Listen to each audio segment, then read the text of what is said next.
There is a town where a third of residents live in poverty, and the main tourist attraction is a breakfast two people ate before getting shot 150 times. A town where a fugitive from George Washington built a plantation that may have trapped the dead inside its mirrors. And a town where 61% of families are poor, and every year men in wire mesh masks chase a live chicken on horseback. A tradition from medieval France they never stopped. Louisiana does not have weird towns. It has towns the rest of America hasn't caught up to yet. Number 8, waterproof Louisiana.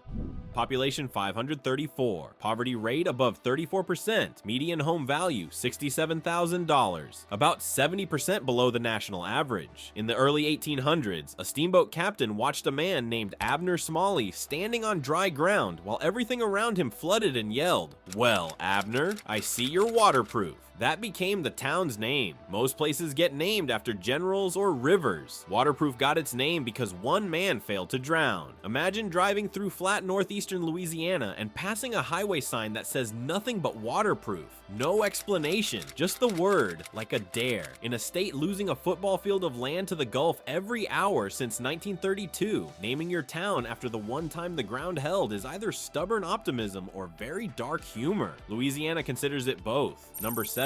Bunkie, Louisiana. Population roughly 3,400. Poverty rate around 30%. Median home value $74,000. In the 1880s, Captain Samuel Haas had a daughter. His daughter had a pet monkey. The monkey's name was Bunkie. The daughter took the name herself. The father named the town after her. That is the complete chain of decisions. There are towns named after presidents and founding ideals. Bunkie exists because a little girl couldn't let go of a monkey's nickname and nobody objected. Someone sat down, wrote Bunkie in the name field of an official document, and handed it in. In Louisiana, this passes for a normal Tuesday. Number 6, St. Francisville, Louisiana. Population around 1,500. Median home value $270,000. The town is genuinely beautiful. Spanish moss, antebellum architecture, Mississippi bluffs. It looks like a place where nothing disturbing has ever happened. It was founded by General David Bradford, leader of the 1794 Whiskey Rebellion. George Washington personally ordered his arrest. Bradford fled to Louisiana, built a plantation here, and the dead reportedly never quite left. National Geographic named the Myrtles Plantation one of the most haunted houses in America. A mirror reportedly trapped the spirits of a wife and 2 children. A man named William Winter was shot on the front porch in 1871 and reportedly died crawling up the staircase, stopping on the 17th step. The Myrtles operates as a bed and breakfast. If you stay overnight, that is your problem. One of the most beautiful small towns in the South, and the kind of place where the most popular activity after dinner is deciding whether a mirror is haunted. Louisiana sees no contradiction. Number 5, Gibbsland, Louisiana.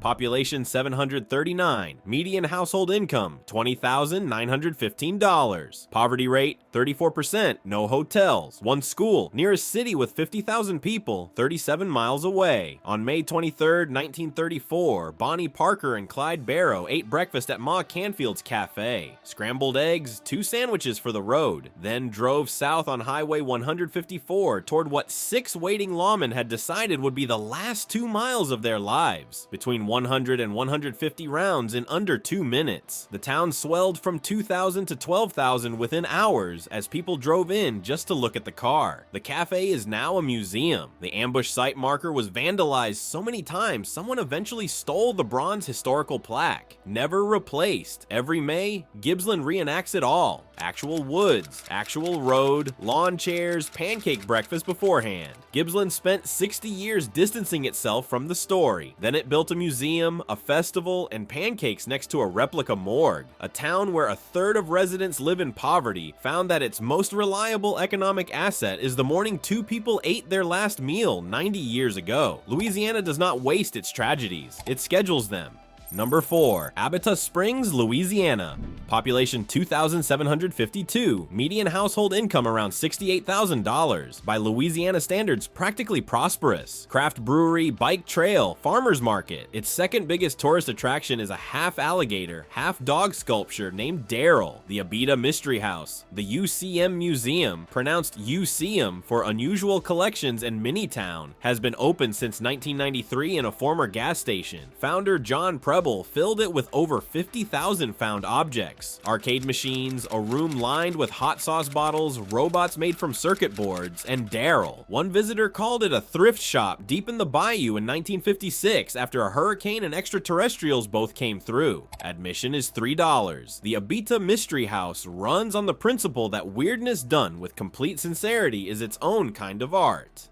On this, Abita Springs is correct. Number 3, Mamou, Louisiana. Population 2,817. Median household income $19,841. Poverty rate 61%. 6 out of 10 families in Mamou live in poverty. That is not a typo. Every year before Mardi Gras, men in wire mesh masks ride horses across the Cajun prairie in the Courrier de Mardi Gras, a tradition brought from medieval France in the 1700s, running continuously for over 300 years. They ride farm to farm begging for gumbo ingredients. The climax is a live chicken released into a field. The riders chase it on horseback until someone catches it. Fred's Lounge has been hosting live Cajun music every Saturday morning since 9 a.m. for decades. Mamou calls itself the Cajun music capital of the world. It also has a 61% poverty rate. These two facts coexist without apology because Mamou has been here for 300 years and is not interested in resolving the tension for you. Number 2, Henderson, Louisiana. Population around 2,300. On the edge of the Atchafalaya Basin, 800,000 acres of cypress swamp, the largest river swamp in North America. Some trees in the basin are 1,500 years old, alive when Rome was still standing. Part of Henderson was built directly on that water. Houses on stilts, walkways over the swamp, people fishing from their front porches, children who grew up navigating the Atchafalaya by boat the way other kids navigate sidewalks. The University of Louisiana Lafayette has called it one of the last surviving examples of Cajun water culture in America. The community is shrinking. Younger generations leave for dry ground. What remains does so quietly. The same way Louisiana loses most things it can't afford to keep. At dawn, the water around Henderson is a mirror. None of it looks like it belongs to this century. Number 1, Frenier, Louisiana. Julia Brown was a Creole and Cajun faith healer who owned land on the shores of Lake Pontchartrain northwest of New Orleans. In the evening, she sat on her porch and sang. The song had one line, "One day I'm going to die and take the whole town with me." On September 29th, 1915, Julia Brown died. As her community gathered to bury her, a hurricane made landfall. Winds over 125 miles per hour, storm surge 13 feet above normal. People at the funeral ran. 25 took shelter in the railroad depot. The depot collapsed. When the storm cleared, Frenier was gone, not damaged. Gone. The neighboring town of Ruddock was also destroyed and never rebuilt. Approximately 275 people died. Folklorists at the University of Louisiana Lafayette have called the Julia Brown story one of the most historically verifiable accounts of its kind in the American South. Not because the curse can be proven, but because everything that can be verified has been. She existed. She died that day. The hurricane struck. The towns were destroyed. The song was documented by survivors. The Manchac Swamp is still there. Tour operators running boats out of Laplace have noted that sometimes, when you cut the engine, you can hear something that sounds, if you let it, like singing from somewhere underneath the water. Louisiana has never explained that. It doesn't try.